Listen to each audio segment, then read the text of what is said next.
Hi everyone, it's me, hopefully skinny, and I'm back for my update. I don't remember what update it is because I kind of skipped a lot and I lost track.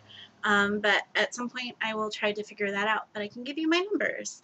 Um, my highest recorded weight was 557 pounds. My surgery weight on July 24th, 2014 was 366.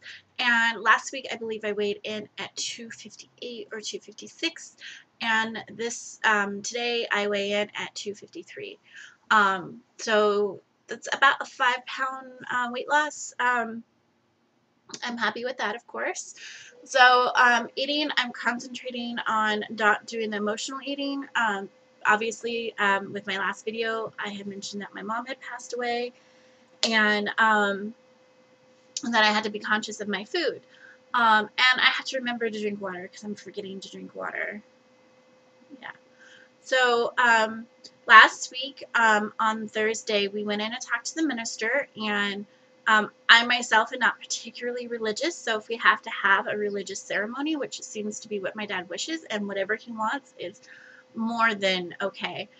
This particular minister was very pleasant. I was raised Nazarene, so this is a Nazarene minister, and he's very kind, very welcoming, very um, warm.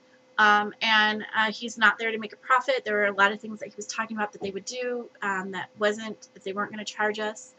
Um, and so the services will be held on the 11th of April at 11 a.m. And for the people at work and friends that can't make it, it will be streamed online on their website during that time. So people are more than welcome to watch. It will also be on their website about 60 days after it's been recorded. The people that can't join us, because we have a lot of coworkers and a lot of people from overseas who won't be able to fly in for her services. Dealing with it, I have said that I wouldn't lie, that it's definitely been very stressful dealing with the grief and dealing with family emotions. No one's been particularly mean or anything like that. It's really stressful, and it's easy to snip at each other and trying not to be easily upset. Um,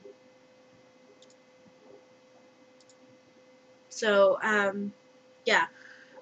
And um, so, my perspective on a lot of things have changed. Um, the things that I would have been upset about a month ago, that happened recently, it barely even bothers me now, because it just puts, there are worse things in life other than some of the drama that I have seen. And chances are a lot of the people that I've felt drama towards or upset towards don't even know.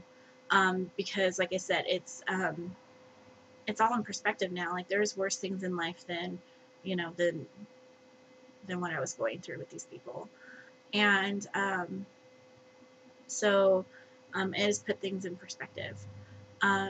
It's made letting go a lot easier of a lot of things, of habits, of even my animals too. My dogs I have to put down, and I've really hesitated in doing it, and because I didn't want to lose them. And it's really for their benefit. They're older, they're in a lot of pain. One of them doesn't even know what's going on. And so losing my mom has made me realize that um, sometimes you have to let go. You don't have a choice. You gotta let go.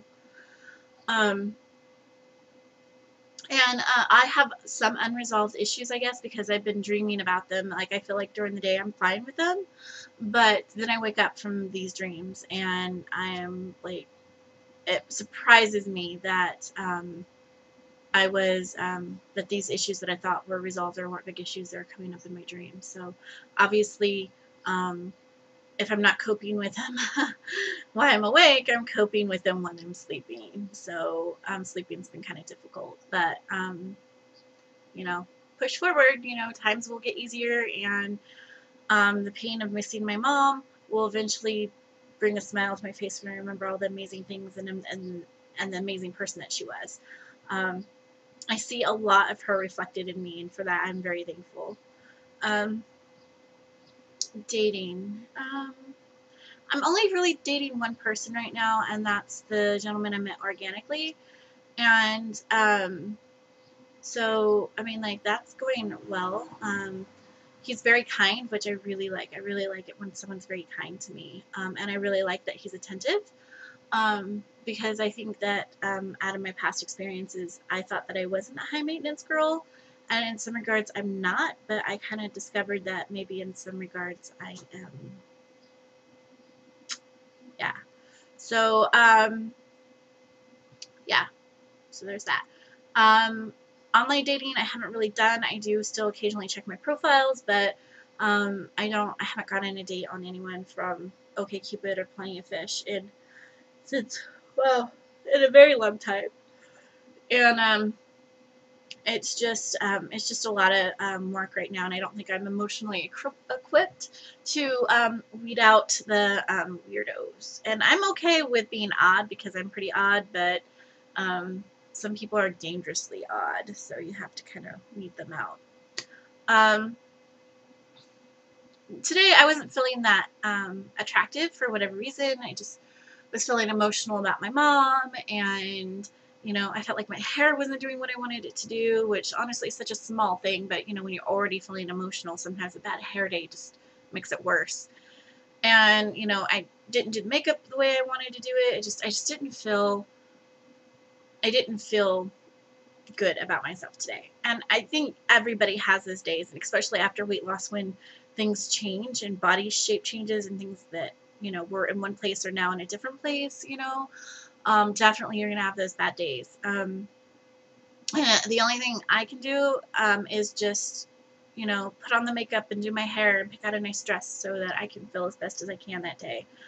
But I guess I was kind of wrong, because I tried to do at least one walk in the afternoon in between my shifts at work, just so that, because I have a pretty sedentary job and I work at home, so it's not like I can get up and walk to someone's cubicle and ask them a question or, something like that. Everything's done on Skype or through email, so I don't have opportunity to get up and move around from work, so I try to take a 15-minute walk or so every day in the afternoon just to keep my blood going. And if you're sedentary too long, you become a high risk for blood clots, and being heavy, you're kind of more at a risk for that. So I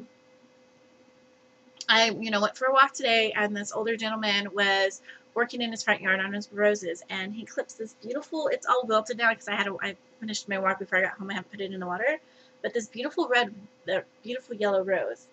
And he gave it to me, and he cut the stem off because he said it would look pretty in my hair, because he says the yellow would look pretty in my red hair. But anyways, he said it was because I smile, that I had a beautiful smile, so that made me feel really good.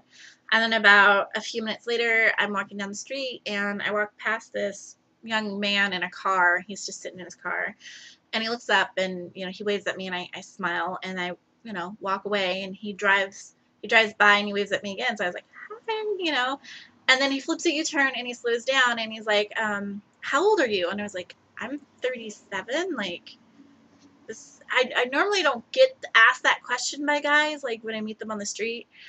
And he's like, oh, well, I forgot his name. I don't remember his name now. It's like Joseph or Jeffrey. Sorry, it's Jeffrey. And he's like, well, I'm Jeffrey. And I was like, oh, hi, Jeffrey. And he's like, I live back by that house you passed. And I was like, oh, that's nice. And he was like, can I get your number? And I was like, why do you want my number? And he's like, well, I would like to call you. So I gave him my number, and I've given guys my numbers before, and they never called, and I never thought about it. And I was like, whatever, I can ignore his calls if I don't like him or whatever. But he's called me like 3 times in the past hour. And anyway, so when first time he called me, he was just like, hey, I just want to say, I love your hair. What is it with my hair? Anyways, I was like, thanks. And he's like, you do not look like you're 37. And I was like, oh, well, how old are you, Jeffrey? He's like, I'm 28. And I was like, oh, you're kind of young. He's like, do you mind if I take you out on a date? And I was like, you're a little too young for me. It's very nice of you, and I wouldn't mind being your friend, but 28 is really young for me. And so I could tell he was disheartened, but he's still calling. I haven't talked to him after the first time he called, just because I don't want to get his hopes up. So, there's my week.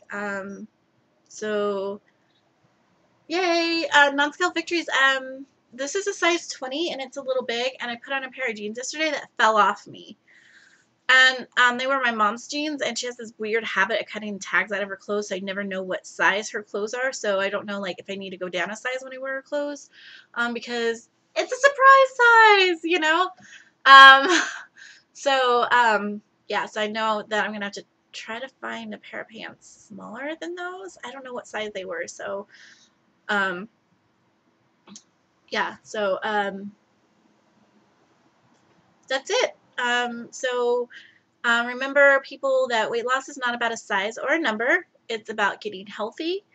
And I hope the other side of surgery is as bright for you as it has been for me. And I hope that you all have a happy, healthy, safe journey. Bye, everyone. Until next week.